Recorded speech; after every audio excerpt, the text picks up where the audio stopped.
BMC News, informação que gera valor.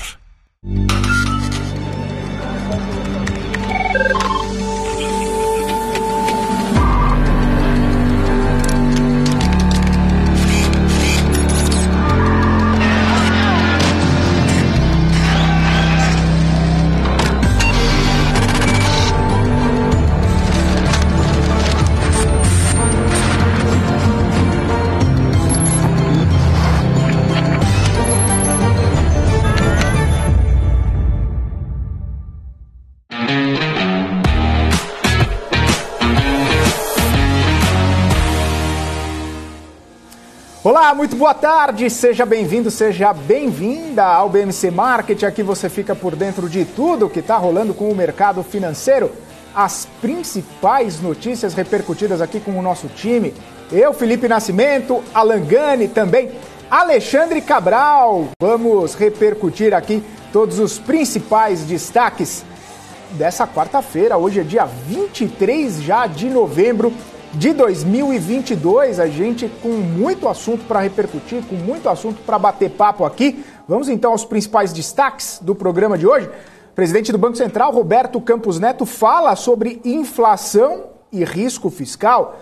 O avanço da Covid mexe com o setor de turismo aqui no Brasil. E Valdemar Costa Neto faz mais uma coletiva de imprensa nessa quarta-feira, depois de pedir a anulação dos votos de parte das urnas naquele pedido feito ontem durante a entrevista coletiva, tanto do Valdemar Costa Neto quanto do engenheiro do voto legal, que conversamos inclusive hoje cedo aqui no BMC News. Bom, deixa eu trazer aqui como que está a movimentação da Bolsa antes da gente começar esse bate-papo com o Alexandre Cabral e também com o Alan Gani aqui, e claro, essas repercussões da política. A Bolsa Brasileira segue em tendência de baixa nessa quarta-feira, 108.198 pontos, uma queda de 0,77% neste momento.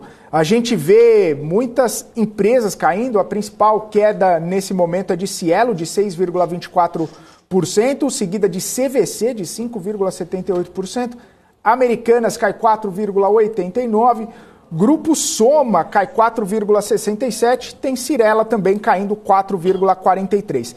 As empresas que estão subindo nesse momento é Marfrig, é a empresa que mais sobe, 3,38%.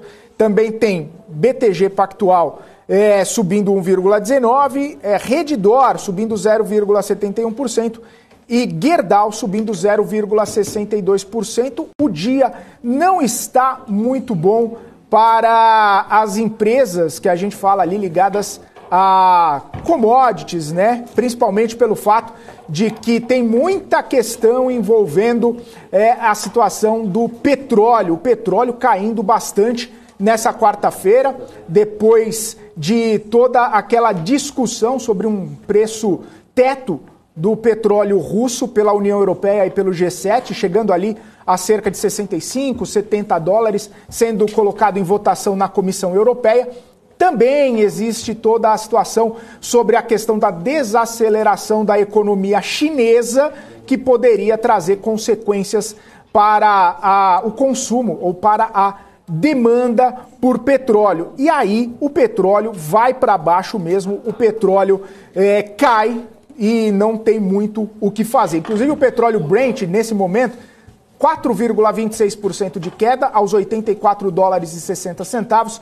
O WTI caindo 4,57%, 77 dólares e 25 centavos de dólar, inclusive. E isso acaba transparecendo em 3R Petroleum, em Prio também, que estava numa leve queda até pouco tempo atrás. Petrobras também caindo agora 0,17%. Petrobras que estava numa movimentação bastante volátil nesta quarta-feira, chegou a subir a Petrobras, chegou ali a bater R$ 23,65, na mínima aos R$ 22,80, mas agora chegando aí aos R$ 23,29. Essa é a movimentação de Petrobras neste momento. A gente fala também sobre as empresas ligadas ao minério de ferro. O minério de ferro que teve uma alta nessa quarta-feira de 1,59% no mercado internacional. A Vale está subindo 0,07, praticamente no 0 a 0, mesmo com essa alta, mas ainda também com toda essa situação, ainda com toda esse temor, né, da desaceleração da China. A gente vê cada vez mais regiões da China entrando em lockdown, cada vez mais regiões na China ficando expostas ali à política de Covid-0, e isso é sim um ponto sensível, um ponto de alerta para a economia chinesa, consequentemente para a economia mundial, já que a China acaba sendo esse país que demanda muito minério de ferro, e a Vale agora subindo 0,09. Gerdau sobe, uma das maiores altas de hoje, 0,62%, para vocês terem uma ideia de como o mercado hoje está meio parado ali, caindo até, né? Esse Gerdau é a quarta que mais sobe, com 0,6%, aí a gente já tem essa percepção do que está acontecendo. Mas, bom, a gente vai falar sobre mercado financeiro, a gente vai falar sobre China, sobre Covid, mas eu quero começar aqui falando sobre Valdemar da Costa Neto. Ele convocou mais uma coletiva de imprensa para daqui a pouco, 4 horas da tarde, vai falar novamente lá em Brasília. Ontem, o PL, partido do qual Costa Neto é presidente, entrou com uma representação no Tribunal Superior Eleitoral para pedir a anulação de votos feitos nos modelos de urnas anteriores a 2020. A alegação é de que houve desconformidades irreparáveis de mau funcionamento nesses modelos. O presidente do TSE, ministro Alexandre de Moraes, deu 24 horas para que o Partido Liberal inclua dados sobre o primeiro turno das eleições neste relatório. Toda essa movimentação acabou, claro, mexendo com o mercado financeiro no fim do pregão de ontem. E aí eu quero chamar o Alan Gani e o Alexandre Cabral para a gente comentar essa possível movimentação no pregão de hoje também. Gani, Cabral, muito boa tarde para vocês, bem-vindos mais uma vez. E aí, Gani, tudo em ordem? Tudo tranquilo, Filipão, tudo Cabral, jóia. Investidores que nos acompanham. Bem melhor agora. E aí, Cabral? Fala aí, meu povo, beleza? Tudo certo? Tranquilo. Ontem a gente teve aquela movimentação no finzinho do pregão, né? De queda, turbulência, incerteza, aquela coisa toda que acontece sempre que há algum tipo de envolvimento da política, principalmente nessa questão eleitoral. Hoje, será que a gente vai ter de novo? Porque se Costa Neto chamou uma coletiva para 4 horas e o Alexandre de Moraes deu 24 horas para fazer a inclusão de dados de urna do primeiro turno, a gente faz uma inferência ali de que é possível que tenha. Né? Deve ter. Agora, o pedido obviamente, o ministro Alexandre de Moraes, ele não é técnico em urna, né? Então ele não tem a obrigação de saber disso. Eu também não sabia disso e aprendi na excelente entrevista conduzida pela Paula e pela Isa de manhã com o Carlos Rocha, que é o engenheiro do ITA, que foi um dos responsáveis por toda a auditoria na urna. E não teria muito sentido esse pedido fazer uma análise do primeiro turno, porque o log, ele já registra, já é um registro, já é um script de tudo que ocorreu na urna, inclusive desde o primeiro turno. Então, eles já têm isso, não é que precisa levantar isso já está pronto. Porque a partir do momento que você tem o log, agora este log, ele refere-se tanto ao primeiro quanto ao segundo turno, que nada mais é o registro de tudo que ocorreu na urna. E aí, segundo o Carlos Rocha, segundo a auditoria feita, existe problemas nas linhas, né, desses logs lá, você não consegue identificar um valor. Então, essas urnas anteriores a 2015 estariam com problemas. Então, esse é o imbróglio que está sendo colocado. O que a auditoria coloca é um problema técnico. A auditoria não falou assim, olha, tem fraude, não é isso. Está falando, tem um problema técnico nessas urnas, então deveriam ser desconsideradas essas urnas. Esse é o pedido feito para o TSE. Vamos ver aí o que o Valdemar da Costa Neto vai trazer no dia de hoje, se ele está convocando uma coletiva, acredito que ele tenha alguma outra informação relevante. Enquanto não terminar todo este terceiro turno aí das eleições, enquanto isso não for resolvido, volatilidade para o mercado vai continuar. Não há dúvidas disso. E mais do que isso, tudo isso, eu volto a repetir um ponto, Filipão. Isso enfraquece o governo Lula. Geralmente a gente costuma dizer o seguinte, o governo em início de mandato, ele entra forte, ele entra conseguindo passar projetos, ele entra com popularidade. Eu nunca vi uma crise de desconfiança e uma crise econômica num governo de transição. Isso é absolutamente inédito. Então, assim, já era muito difícil você ver uma crise no início de governo. Raramente a gente vê crise em início de governo. O governo Dilma não teve. Não no segundo mandato, mas no primeiro. Eleito assim, do primeiro mandato eleito, não teve. Governo Lula não teve. FHC não teve. Próprio Jair Bolsonaro não teve. Emplacou reforma da Previdência. Então, assim, crise na transição, isso é inédito. E a crise tanto de desconfiança econômica afetando o mercado, tanto crise em relação ao pleito eleitoral, o resultado eleitoral. Isso enfraquece o governo Lula, torna a vida do governo Lula muito mais complicada, somados a isso, toda a conjuntura internacional muito difícil. E aí, Cabral? Eu acho volatilidade, que volatilidade, mas no final vai dar em nada. Por quê? STF vai comprar essa briga? Não vai. TSE vai comprar essa briga? Não vai. Sobrou para quem? Deputado e senador. Nós temos 3 poderes: executivo, legislativo e judiciário. Judiciário tem 2, TSE e STF. Virou água já. Executivo é que está denunciando. Então ele não pode cobrar ele mesmo. Sobrou o legislativo. Legislativo, Pacheco ontem já declarou, esquece, Lula foi bem eleito. Aí sobra no colo do Lira. Vamos falar entre nós aqui? Ano que vem, em fevereiro, Lira concorrendo à reeleição. Se ele anular essas 250 mil, vai anular a candidata a governador. Muita gente não vai querer. Muita gente não vai querer candidato a governador, vai ficar no ouvidinho dele. Se na coletiva hoje falar alguma coisa de primeiro turno, os deputados eleitos da base Nordeste, que muita gente vai apoiar Lira, vai falar: Lira, tá doidão? Você vai comprar essa briga por Bolsonaro e vai me ferrar? Vamos ser frio, povo. Ninguém tem ideal nessa hora, não. Ele quer ver o bolso dele. Então, por isso que eu acho que vai dar volatilidade, vai e volta, e fica no mesmo lugar. Ainda mais, desculpa... Essa briga do TSE ainda mais, Cabral, pelo fato de que Lira já está articulando ali um apoio dos integrantes do governo eleito Lula para se reeleger a presidente da Câmara e aí ajudar na transição da PEC, na transação Lira da PEC. Tá virando a festa do Bené da Cidade de Deus, né? Tem patriotas, tem novo. Que referência, hein, Cabral? É no Tropa 1. Não é. Cidade de Deus. Cidade de Deus. No Cidade de Deus. Desculpa, Cabral. Tem Buscapé, tem Playboy, tem Cidade de Deus. Tem todo mundo. Vai protestante, vai banca ruralista. Vai todo mundo no negócio de Lula. É muito boa. Eu sei dizer que todo mundo virou Lira. Vai entender isso. Não, eu só queria complementar o seguinte. Eu falei exatamente o que o Cabral falou ontem. Eu falei aqui, quando saiu o relatório, eu estava trabalhando aqui no prédio, eu desci, e eu falei exatamente o que o Cabral disse agora.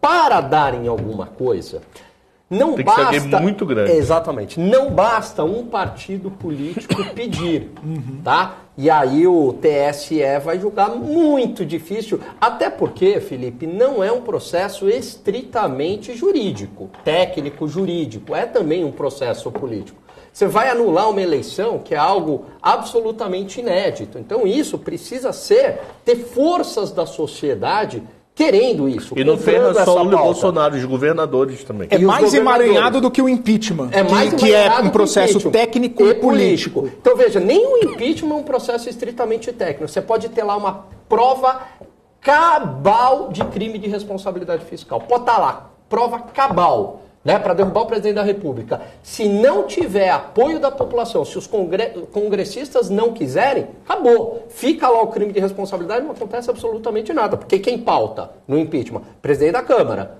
Mas o presidente da Câmara vai pautar, vai colocar em votação o pedido de impeachment, se ele perceber que vai ter quórum ali na Câmara dos Deputados, e 2/3 da Câmara dos Deputados, 2/3 do Senado. Isso significa que deputado que vai votar pelo impeachment, se a população não for a favor, vai ficar contra a sua base? Não vai. Por isso tem um conjunto de fatores. Então, trazendo agora para as eleições, precisa, para que isso tenha eventualmente uma anulação de eleição, uma instituição muito forte comprando essa briga. Então, o Congresso, hipoteticamente falando, o Congresso fala o seguinte: olha, queremos anulação. O que dificilmente vai ocorrer, por quê? Porque um monte de deputado, senador eleito, tá certo? Então, fala assim: olha, queremos essa anulação, não foi tem problema nessa urna, tem que fazer de novo. Ou os governadores, né, o conjunto de governadores, ou o exército, sei lá, Sim. Alguma instituição muito forte. Por enquanto, não há nenhum sinal de que essas instituições querem comprar essa briga. Concordo que acho que também E o não dá em Pacheco nada. já botou água na história. E tem uma Lira coisa tá meio muito sumido. importante, Gani. Você reparar bem na fala do Costa Neto, ele não falou em pedir anulação da eleição. E ele estava todo carinhosinho. Ele não pediu. Por quê? Porque, primeiro, que não pode, institucionalmente, ele, enquanto presidente do partido, pode até ter o partido Ele cassado. falou, tem problema.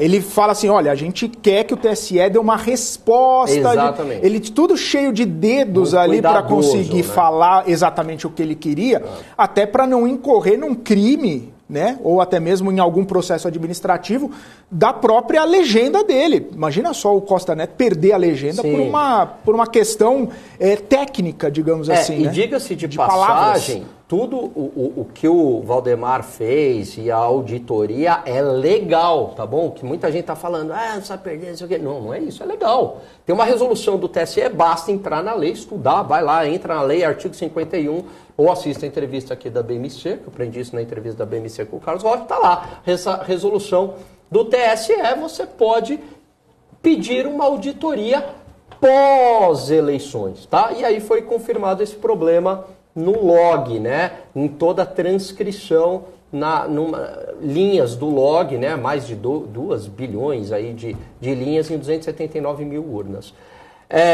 Houve também um pedido na eleição de 2014, Dilma e Aécio.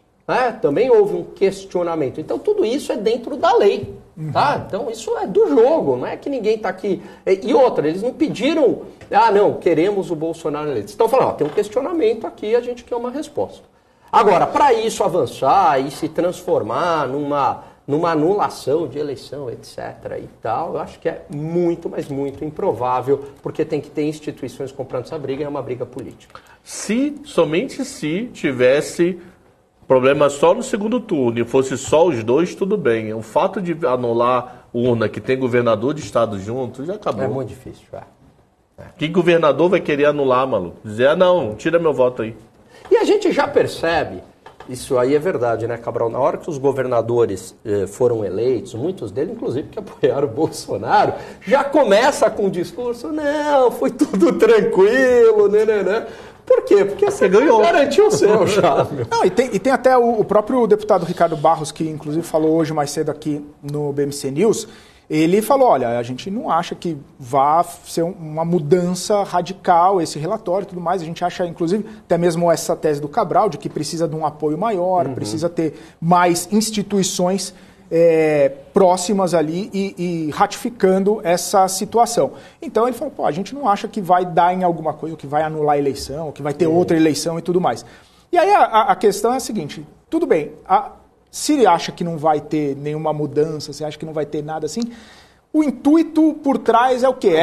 Plantar uma semente, levantar uma bandeira, é enfraquecer o começo do governo Lula, não deixar o Lula para articulações. Eu acho que já pode enfraquecer, ou também probabilidades. Você fala o seguinte, olha, 99% de não dar em nada, mas existe 1% de dar em alguma coisa. Eu vou tentar esse 1%.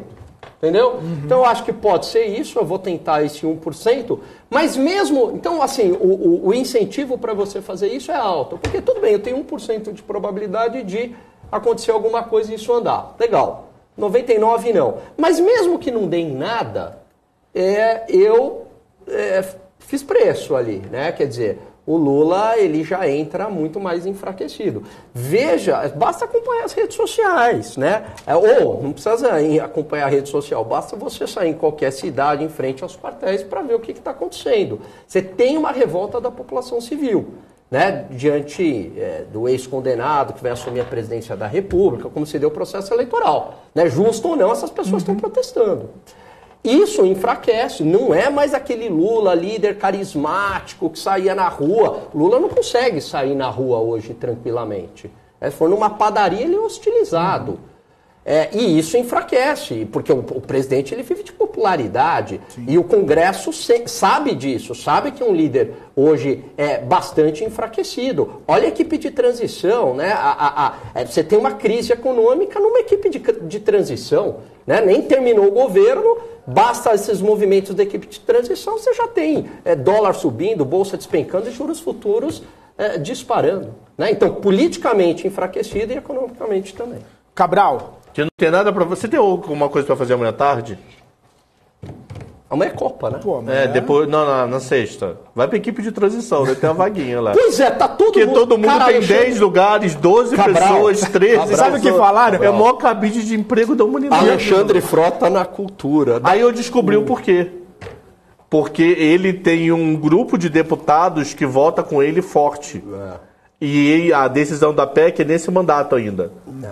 Então vai pra lá e você vota comigo aqui. É tipo botar PEC quem na renda fixa. É surreal, hein, mano. Cabral? É tipo botar quem na renda fixa. Todinho. Jojo todinho na renda fixa, entendeu? Vamos lá cuidar de mesa de operações, né? Presidente do Tesouro... BC. É mais ou menos isso, né?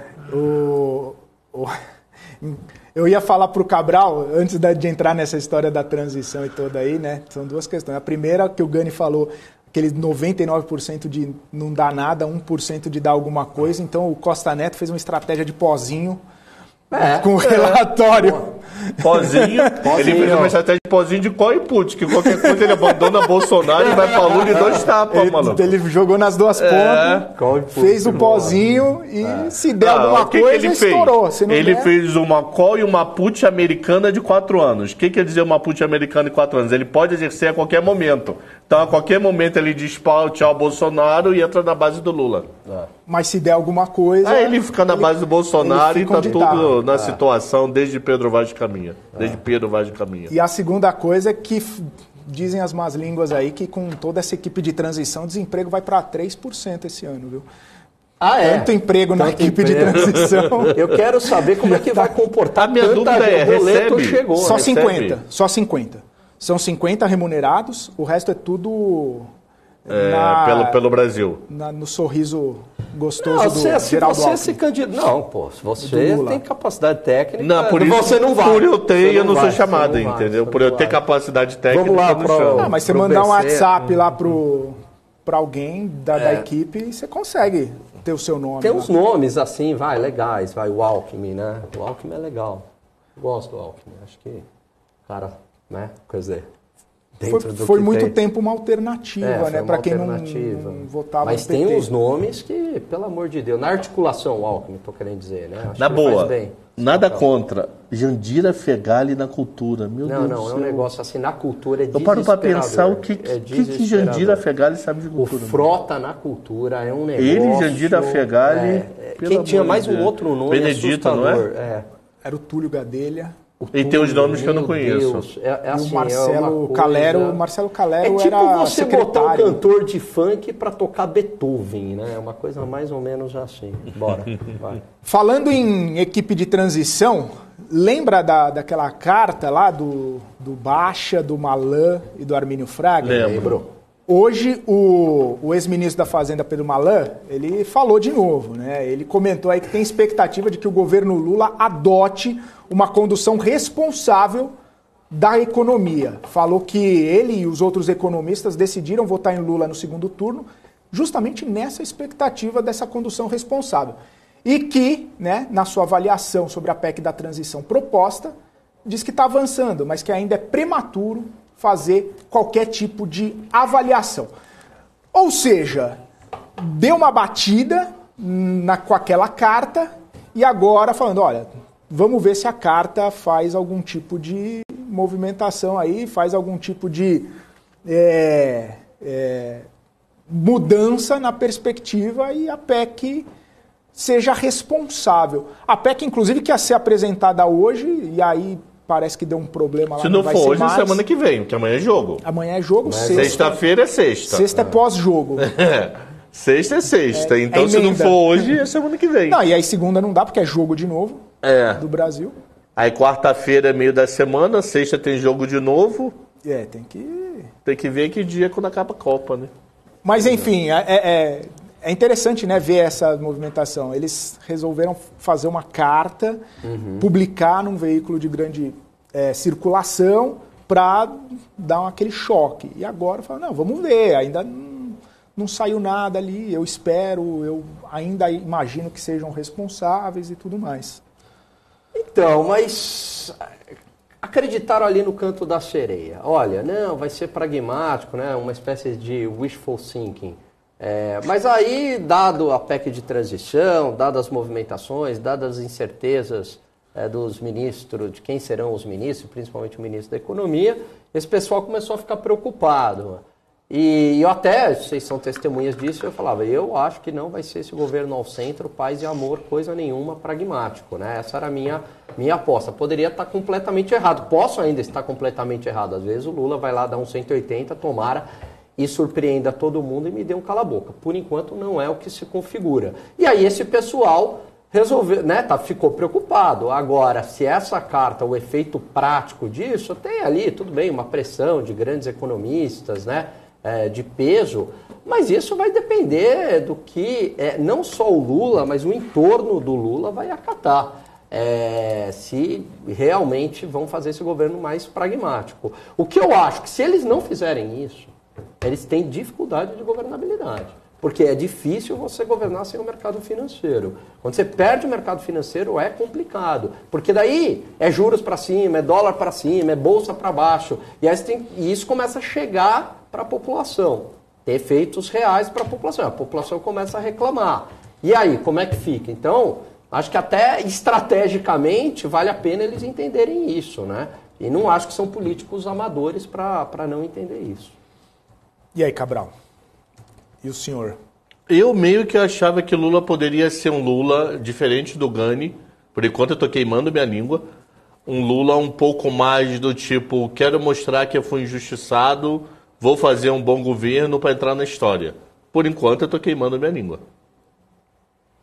Eu assumo isso. Pelo menos você está queimando junto com Pedro Malan, Armínio Fraga. Eu achava que ele falou, para mim, não teve meu voto em nenhum turno, mas para mim ele ia vir com o objetivo, vou apagar meu passado, me chamaram de bandido, de não sei o quê, não esquece, vou fazer um bom governo para recuperar, daqui a 4 anos eu parto e fica quem quiser ir no poder. Nesse momento eu estou queimando minha língua. Eu vou fazer uma campanha para Paula contratar o... Como é o nome dele? Regis, aqui, para a bancada, trabalhar com a gente. Esse cara sonha comigo. Ele vai fazer parte aqui, vai debater com a gente. O que você acha? Pode ser. Eu já falei, uns cenários, eu entrevistando vocês dois. Ele falou que é do Nordeste. Tem que sustentar o argumento, hein, Regis? Na frente da câmera. Regis, você nunca veio pro Sudeste? Você nunca veio pro Sudeste, só fica no Nordeste? E... Aqui é o amor. A gente não pega a raiva dos caras que chegam, a gente chama para dar emprego. É tipo a carreta furacão aqui. Problema. Sempre tem um emprego. E o negócio é o seguinte, o Gani falou ali de toda a consequência, né, de responsabilidade, ou pelo menos de sinalização de responsabilidade, porque até agora tá só proposta, né? Tá só conversa, ninguém bateu o martelo. Mas o PT já disse que a ideia é Bolsa Família fora do teto por 4 anos, 175 bi. Parece que eles fecharam questão em relação a isso. A minha dúvida é, Lula tá doente ou ele tá calado esperando esse quiprocó ficar no colo do Alckmin e depois ele vem como bonzão? Segundo, ele está doente, ok. Segundo o boletim médico... Mas ele precisava ficar tanto tempo afastado Segundo o boletim médico, ele precisa ficar 2 semanas sem falar. Ah, então... Putz. 2 semanas sem falar. Esse médico fez um bem para ele. Aí, acho que era 1 semana, aí viraram 2 semanas para poder cicatrizar toda a intervenção que foi feita nas cordas vocais e tudo mais. Então, então 2 semanas. Tanto é que ele iria a Brasília nessa semana, se não me engano, era hoje que ele iria para Brasília para tomar a rédea da situação lá. Mesmo tinha até aquela conversa de vai anunciar o ministro da Economia, não vai anunciar e tudo mais. Mas, por conta dessa intervenção cirúrgica, o Lula acabou ficando quietinho em São Paulo. E talvez por isso que ele não esteja aparecendo também, né, Cabral?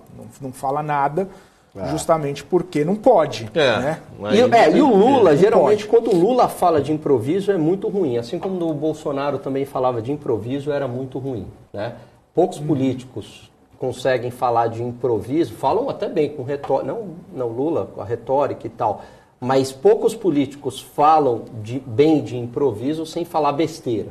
Né? Então, quando falam de improviso, vem aquelas frases, né, que uma barbaridade atrás da outra, e aí a gente viu o Lula, né, quando falou do teto de gasto, que não tem que respeitar o teto, porque tem que pensar no social, e o mercado, esse malvadão e tudo mais, esquecendo que não respeitar o teto é punir o mais pobre, né? Porque é juros para cima, dólar para cima, é menos crescimento econômico, é mais desemprego, é mais inflação, é mais juros altos, é tudo ruim para o pobre. O rico tem como se defender, o pobre não tem como se defender. E aí fala de improviso. Então o Lula quieto esse tempo talvez seja até bom nessa equipe de transição. Deixa o Alckmin é muito habilidoso, né, com as palavras. O Alckmin é muito ruim de retórica, mas ele é muito cuidadoso com as palavras, né? Ele sabe colocar muito bem as palavras, o mercado gosta, que é justamente aquela coisa insossa, né?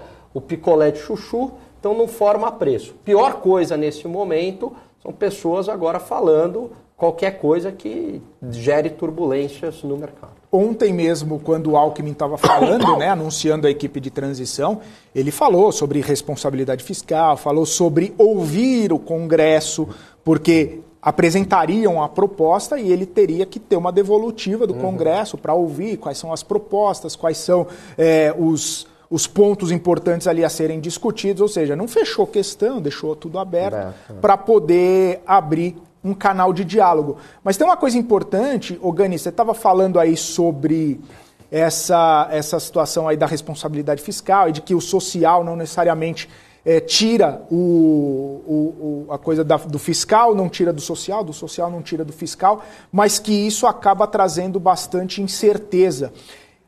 Isso, inclusive, foi um ponto importante da fala do Roberto Campos Neto num evento da BlackRock, que ele falou agora há pouco.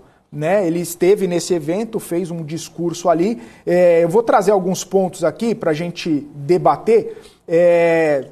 Ele falou o seguinte, que existe uma interpretação de que o pior em termos de taxa de juro terminal já passou, que grande parte da política monetária já foi feita, né? Essa grande parte já foi feita. Que o Brasil precificava um risco de queda, mas com preocupação fiscal, os juros futuros reagiram. Né? Isso a gente pode até comentar daqui a pouquinho sobre a movimentação no Tesouro Direto hoje, que fechou negociação e voltou agora há pouco. Maravilhosas taxas. Você viu? Pré-14%. Só isso que eu tenho a dizer. E PCA mais 6,34. Não, chegou a 6,36, fechou, agora voltou 6,32. Tava impossível esse Tesouro Direto. E aí ele falou, o Campos Neto falou, temos dito que o arcabouço fiscal tem um limite. E aí ele deu exemplo, a Inglaterra, né? Quando saiu Boris Johnson, entrou esqueci o nome dela, como é que ela chamava? Liz Truss. Obrigado, Renata. Mas eu já tinha falado.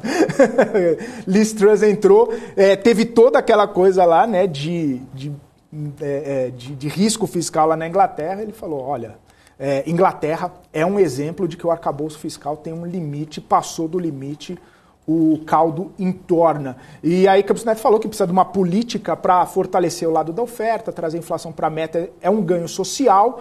e que 2023 vai ser um ano de desaceleração da atividade no Brasil e no mundo. Talvez a gente entre até num período de preocupação mais com o crescimento do que com a inflação. E aí ele falou que, numas perguntas que foram feitas, de que o redesenho dos gastos com a eliminação de subsídios é difícil, mas precisa ser feito. Isso é muito importante, né? Redução de gasto eliminando subsídio. Que não pode especular qual vai ser o novo arcabouço fiscal, mas a taxa longa está super sensível à trajetória da dívida e que o Brasil precisa mostrar equilíbrio nas suas contas, né? E aí ressaltou, evidentemente, a importância de um Banco Central independente e para poder trazer aí as movimentações necessárias para a política monetária. Bom, principais highlights aí da fala do Campos Neto, Gani e Cabral. A taxa de juros até cedeu, mas está muito longe da mínima. Muito, muito. Ó, o DI mais líquido é o janeiro 25. O janeiro 25, a máxima do dia foi 14,19. Está saindo agora 14,06. A mínima do dia tinha sido 13,63. Que é basicamente a mesma taxa da LTN com esse vencimento, né? Então, pô, tá muito, muito longe de ceder, mesmo com qualquer discurso. O mercado ainda pedindo prêmio demais. E amanhã tem leilão, um dia de jogo de Copa. Isso é uma beleza, o leilão de pré amanhã. Amanhã, liquidez quase zero. Não, né? amanhã a liquidez já é morta. A liquidez agora já tá morrendo já. Você vê que a tela tá piscando devagar pra caramba. Porque o povo já tá em ritmo de carro na estrada para visitar a família nos Estados Unidos. Não adianta, sem gringo o mercado é muito diferente. A função dele ainda é muito grande no mercado. E os caras lá fora já estão começando a se preparar para viajar. Já deve estar, Fábio Fares já deve estar botando gasolina no carro, o povo já deve estar indo para poder passear e só volta domingo. Né? Porque lá o principal feriado. Thanksgiving. E não rola tanta preocupação, jogo da Copa, que é Estados Unidos na Copa para eles. Essa parte fiscal que você levantou, Filipão, tem um texto que eu acho maravilhoso. Ele foi escrito em 2015, se eu não me engano. Ele é um texto jornalístico, mas ele é quase um texto acadêmico, mas numa linguagem tranquila. Que é um texto escrito a 3 mãos, se eu não me engano. Um eu tenho certeza, o Mansueto. Você deve conhecer esse texto, Cabral, falando da parte do atraso fiscal que é o Brasil. Samuel Pessoa e o Marcos Lisboa. Não.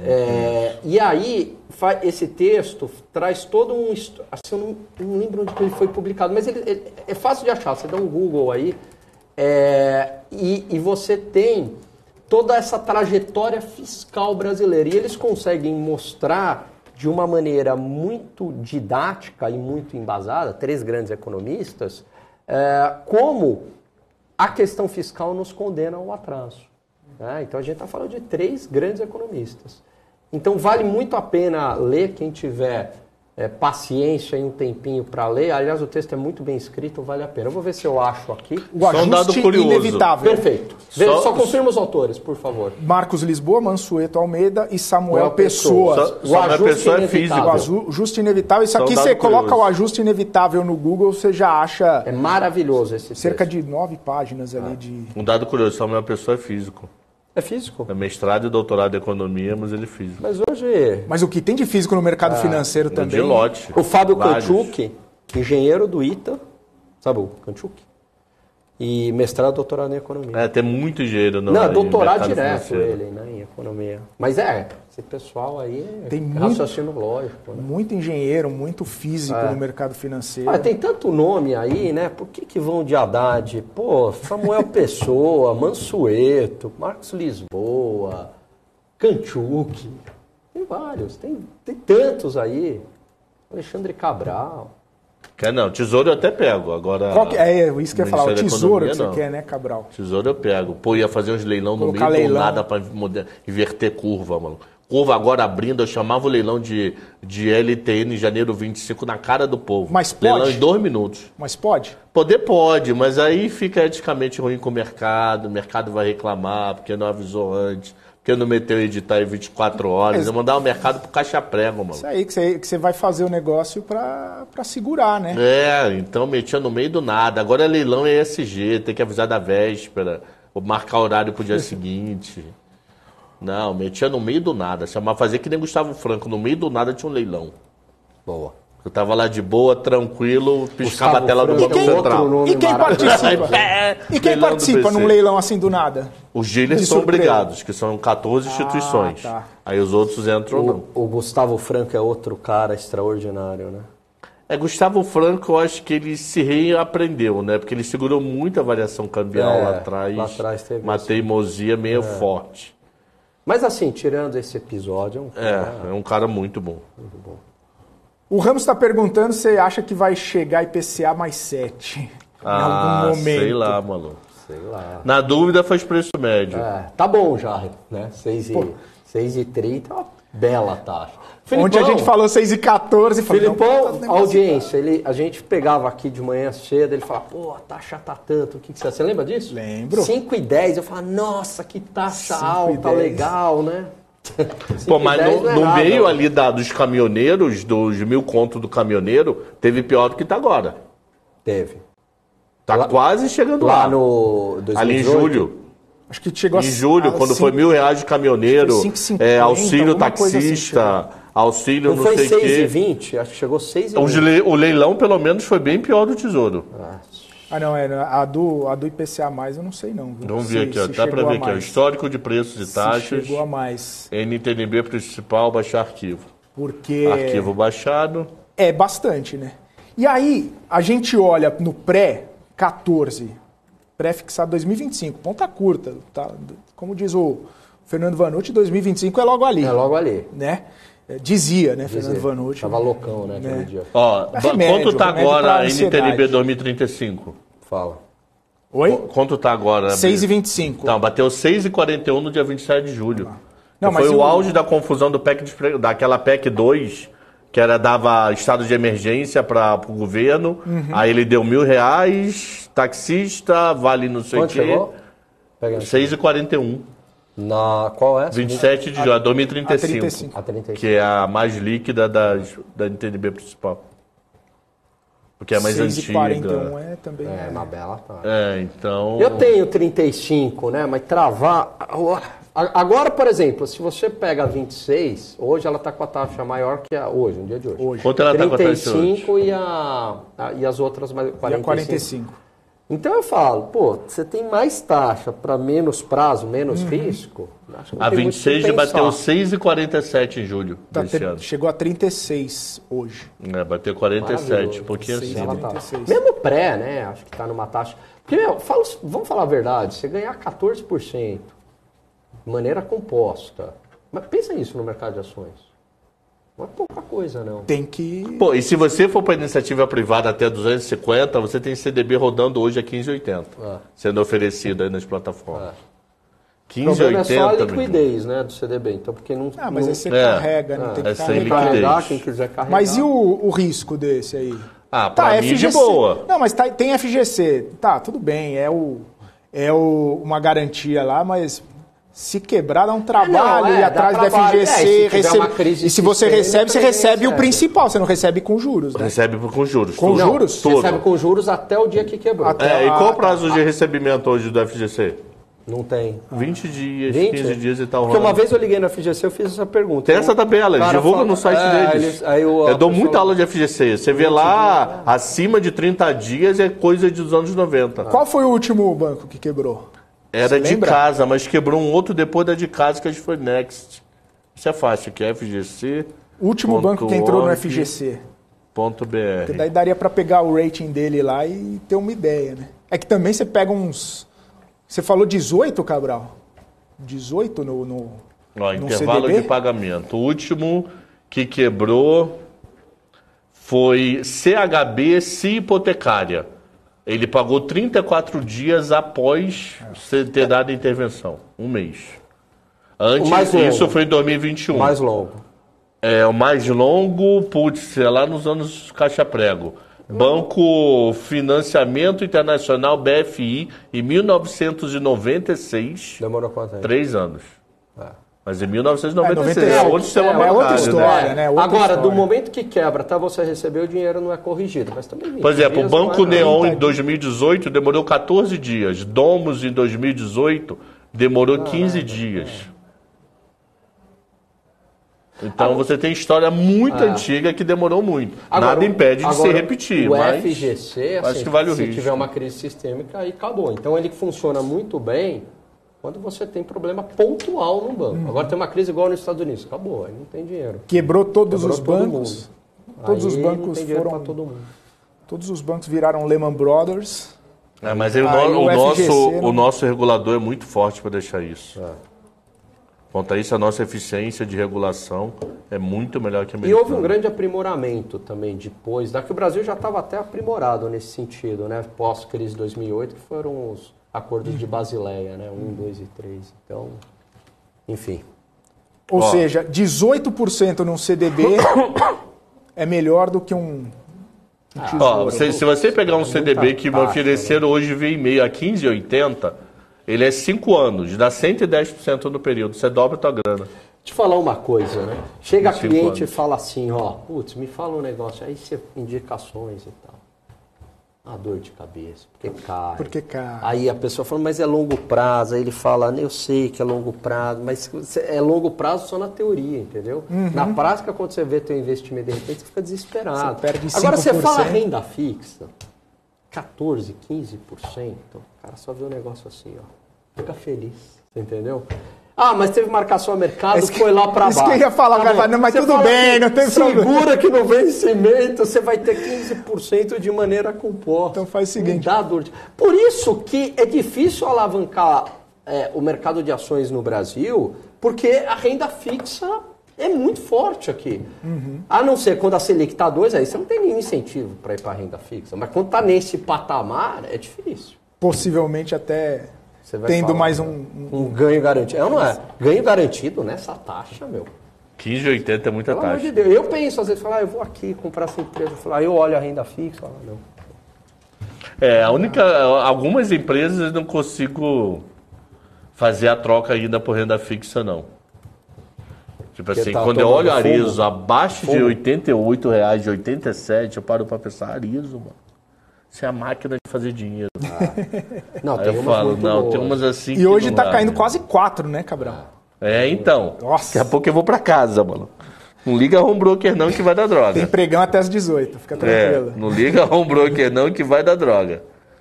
Ai. No Brasil, você não morre de tédio, né, no mercado financeiro. Mas interessante isso que você falou, Gani.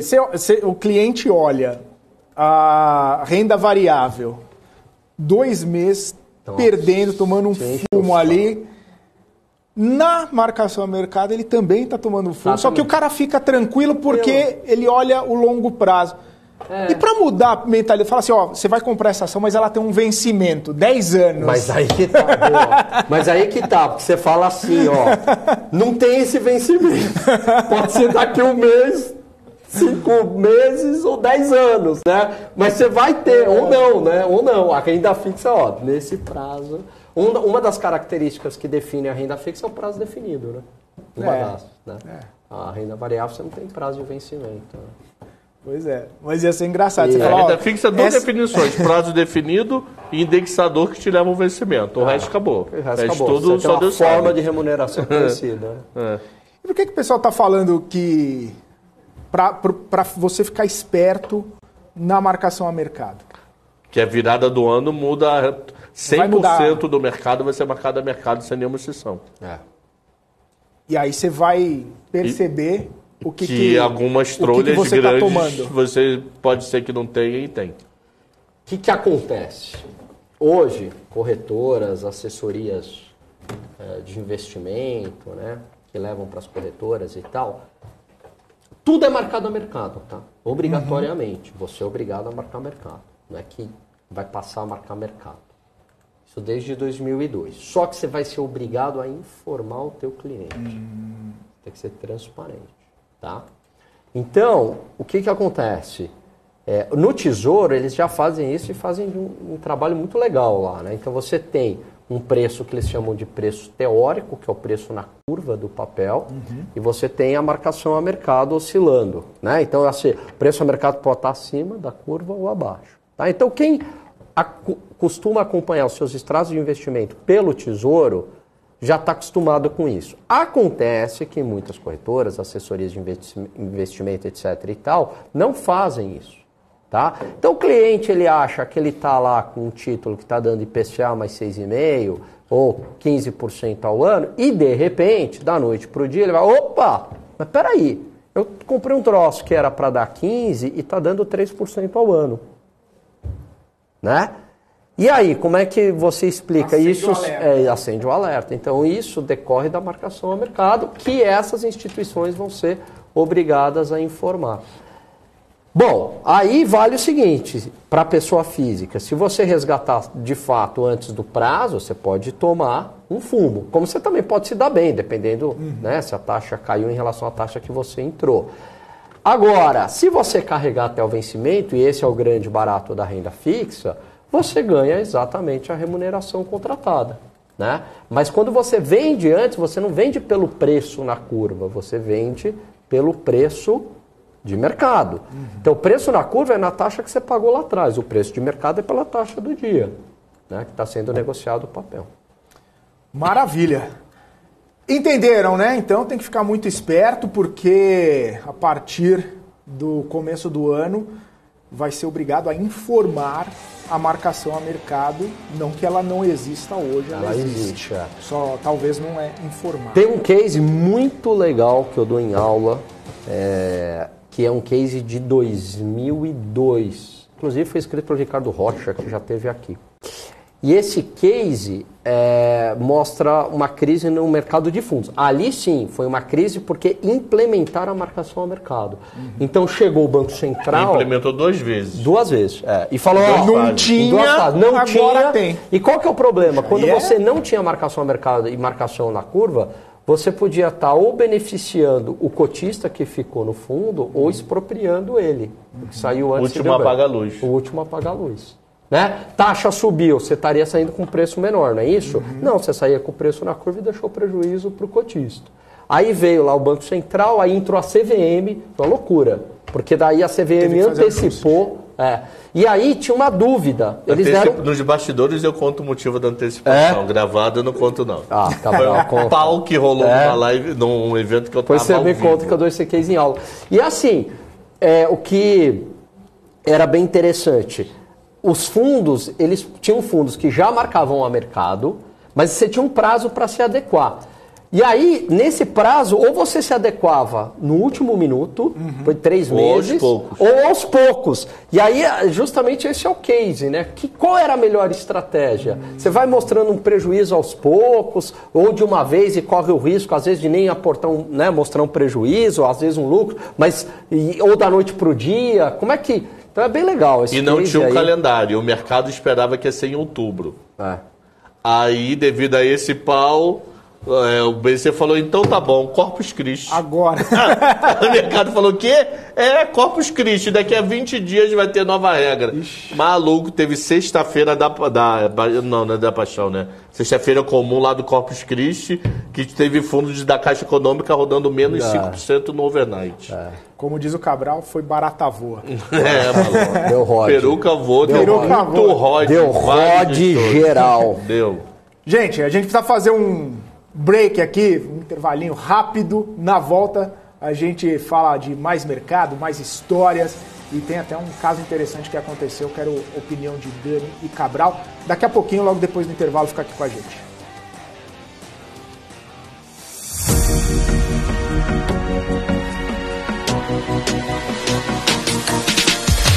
BMC News, informação que gera valor.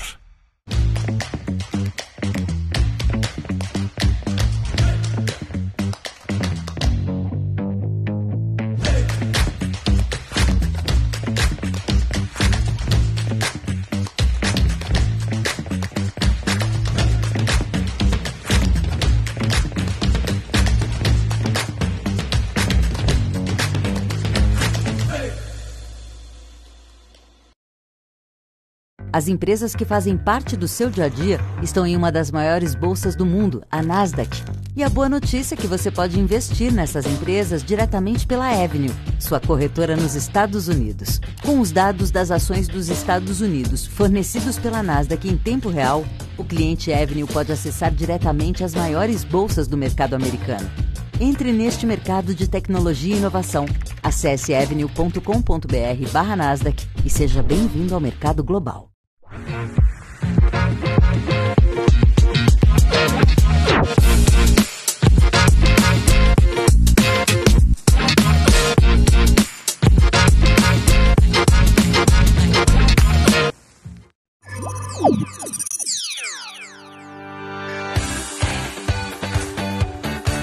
Aqui, você pode negociar índices como o DAX, Nasdaq e S&P 500 e commodities como soja, cobre, petróleo e café.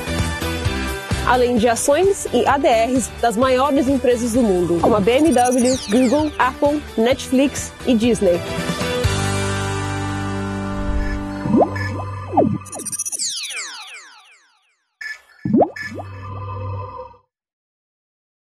No BT...